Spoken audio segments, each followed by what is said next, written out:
Lieve collega's en lieve artsen, we bevinden ons vandaag allemaal in een onzekere situatie wat betreft de volksgezondheid. Een situatie die niemand eerder heeft beleefd.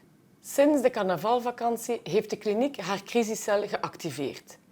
Hierin zitten de directeurs van de verschillende departementen: zorg, logistiek, aankoop, patient experience, IT en HR. Verschillende artsen en specialisten in infectiologie en epidemiologie. De crisiscel komt minstens 1 keer per dag samen, 7 dagen op 7. Dit laat ons toe om snel beslissingen te nemen, rekening houdend met de laatste informatie. Procedures worden aangepast in functie hiervan en de interne en externe communicatie volgt. In deze uitzonderlijke situatie moet elkeen er zich van bewust zijn dat onze primaire missie erin bestaat om mensen in nood te helpen. Dus nemen wij, de kliniek en al haar medewerkers, hun maatschappelijke rol op in de strijd tegen het coronavirus.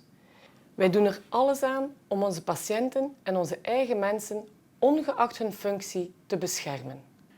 Les flux des patients aux urgences et en imagerie médicale ont été séparés pour les patients suspects ou pas de Covid.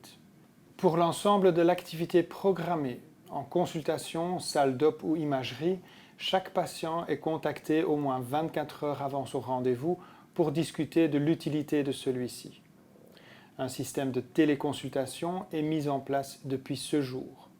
Ainsi, nous limitons au maximum les passages à ce stade pas nécessaires. Vous savez tous que les produits de protection personnelle et de désinfection sont actuellement en pénurie. Nous demandons à chacun de prendre la responsabilité dans leur utilisation suivant les recommandations de la cellule de crise. Ces recommandations sont d'ailleurs validées par les experts qui y siègent. Le stock de ces produits est centralisé et rationalisé. Nous vous rappelons que l'utilisation de masques, gants et blouses est uniquement indiquée dans les unités Covid, les urgences rue des Cendres et les situations d'isolation quelconque. En dehors de ces situations, leur utilisation ne donne pas de protection supplémentaire. Garder une distance et se laver les mains régulièrement sont beaucoup plus efficaces dans la prévention. Nous demandons par contre que tout patient ou collaborateur malade porte un masque pour éviter la transmission du virus. Voor het welzijn van onze eigen mensen en onze patiënten tijdens deze periode die riskeert meerdere weken te duren, zetten wij mogelijkheden op om zich correct te voeden en materiaal of persoonlijke spullen te kunnen ruilen.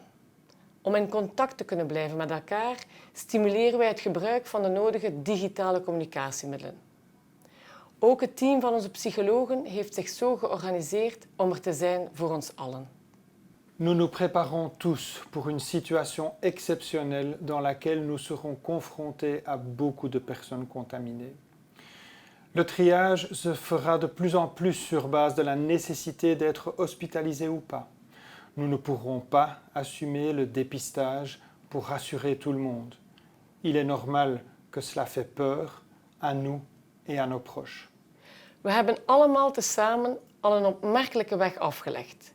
Ik ben oprecht heel fier om te zien met welk gemak en evidentie iedereen zich heeft ingezet en nog steeds inzet. En dit op elk niveau van de kliniek.